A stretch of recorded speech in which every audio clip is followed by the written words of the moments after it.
Afternoon, everyone. Thank you for joining us here for KREM 2 News First at 4. I'm Whitney Ward. And I'm Tom Sherry. We begin with the latest on the effort to impeach President Donald Trump. Democrats and a growing list of Republicans say the president is unfit for office after they say he incited the riot at the U.S. Capitol last week. President Trump is now facing at least one charge of incitement of insurrection in an impeachment resolution that could be voted on by the middle of this week.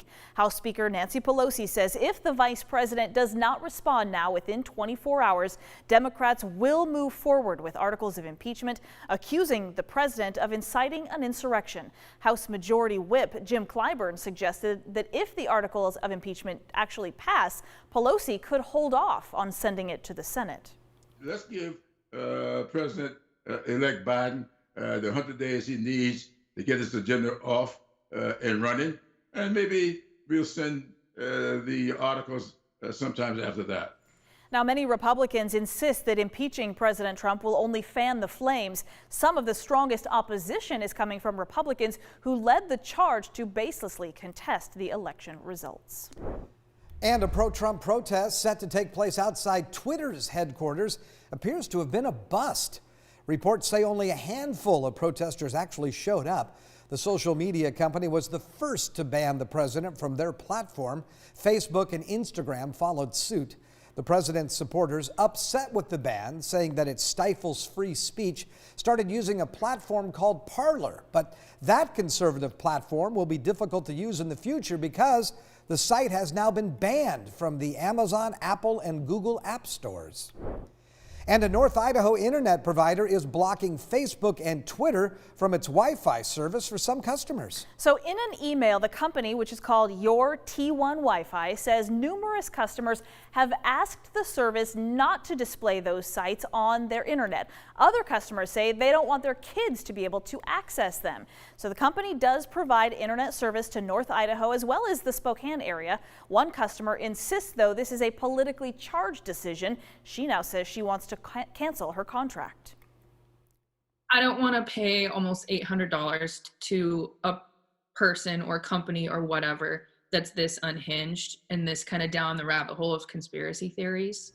Now, in a follow-up email, the company says only customers who want those social media sites blocked have to call in to request this, while customers who still want access to Facebook and Twitter, they don't have to do anything. It will still show up. Now, more on this story, though, is still coming up tonight at 5 o'clock. With the inauguration now just 9 days away, President-elect Joe Biden says he's not worried about taking the oath of office publicly following those riots at the Capitol last week. And the chief of the National Guard says up to 15,000 troops could be deployed to the nation's capital between now and then. D.C. Mayor Muriel Bowser is calling on the public to stay home, and she's asked the president to issue a pre-emergency declaration.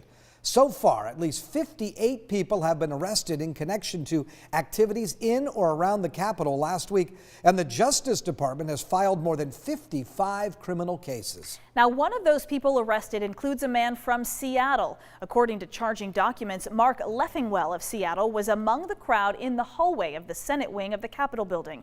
While police attempted to create a barrier to prevent more people from mobbing that area, a Capitol police officer said Leffingwell punched him in the chest and on his helmet. And the Washington State Patrol says at least 2 people have been arrested today on the Capitol campus in Olympia. A woman was arrested after using an RV to block a roadway this morning. The woman refused to leave and was taken into custody.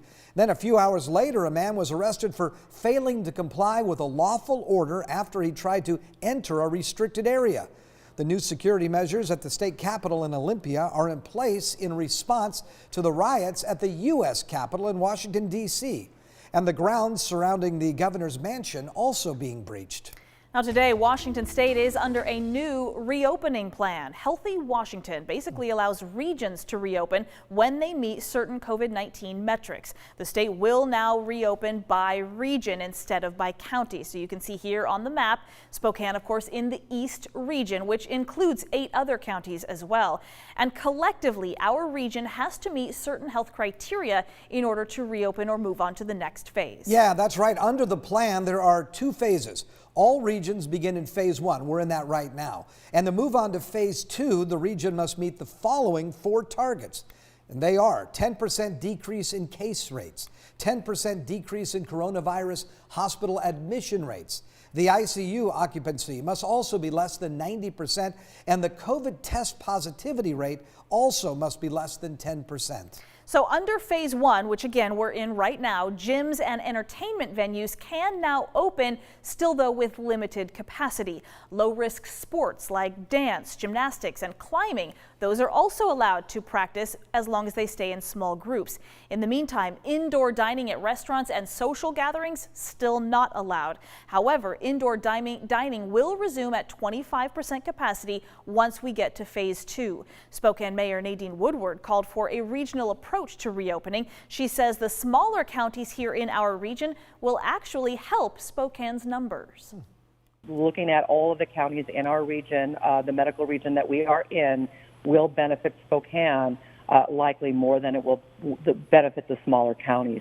But I do look forward to reaching out to the electeds in those small counties. The mayors in Spokane County have been meeting regularly during our response to COVID, but we need to branch that out now to include those other counties as well.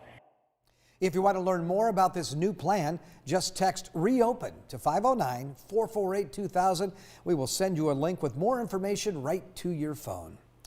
Phase 1 allows certain types of indoor recreation and fitness establishments to open up. Yeah, facilities can host low-risk sports practices as well as training as long as there are no more than 5 people in a group. So one tennis club is very happy to be open, but they say they have a long way to go till they get back to normal. They do still require masks, and members have to make a reservation in order to play ahead of time. The club says many players, though, had to cancel their memberships, citing financial stress. So already losing money, the club was then hit with another hardship. They're out here playing in like 36-degree temperature in here today, but they're so excited to be back that it's not bothering them. They're here to play. So the additional hardship is that the heater broke, making the temperature inside those courts colder than it was outside in Spokane today. But again, you heard her say that's not stopping them from just making the best of it. By the way, our Morgan Trow will have more on this story as well coming up tonight on KREM 2 News at 5. In the meantime, the owner of a Spokane Valley trampoline park says he has no regrets for reopening before they were allowed to under the COVID-19 reopening guidelines. In fact, they tested the limits yet again by reopening on January 6th, again 5 days before they were technically allowed to. So this trampoline park was fined $10,000 back in November after getting warnings from L&I. At the time, they were classified as a family entertainment center. They argued, though, that they are a fitness center, which was a business that was allowed to be open. But we definitely would not have stayed closed. We definitely feel like we're open legally. So Altitude Trampoline Park couldn't reopen legally without a license, saying that it was a fitness center. So the owners went out and got one. The park now falls under healthcare, social assistance, and service organization, as well as indoor fitness center, health and wellness center, in addition to that original recreation license. As of today, indoor trampoline private rentals for individual households will be permitted. Well, Kootenai County's incoming sheriff, Robert Norris, says he will not enforce mandates that are aimed at curbing the spread of COVID-19. He says it's not law enforcement's job to get between you, your health, and your doctor. Now, in a statement issued this afternoon, Norris said, in part, there's no provision in the Constitution that suspends people's rights during a declared emergency. It is my opinion that the facts are becoming clear with COVID-19. Certain risk groups should take extra precautions. But he says the vast majority of healthy people who contract COVID will experience flu symptoms and will recover from the virus.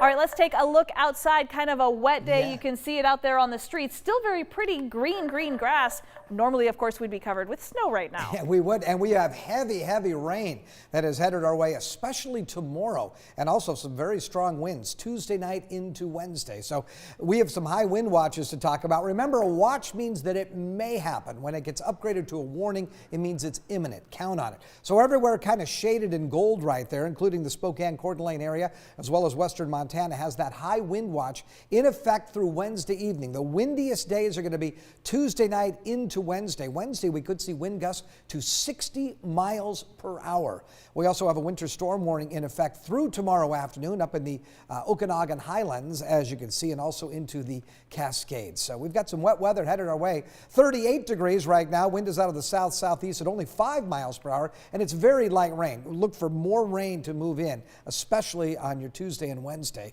There's that light rain on the Doppler radar that we're showing you. And again, that's all falling in the form of rain. The overnight low tonight only gets down to 36 degrees. We'll look for rainy, windy, and mild temperatures again on your Tuesday with a daytime high of 43. As we look ahead to the weekend, I've got mostly dry weather except a chance of maybe a little rain and snow on Sunday, just some light amounts. Look for a daytime high both days of 38 degrees. And I'll check the rest of your 7-day forecast in just a few minutes. So the mild January continues. It does, looks like. yes. Interesting. All right, thanks very much. Still to come here on KREM 2 News tonight, take a look at your screen. Does this Christmas ornament look at all familiar to you? Yeah, a local Boy Scout troop found it on a Christmas tree that they were recycling, and now they're on a mission to find the owner.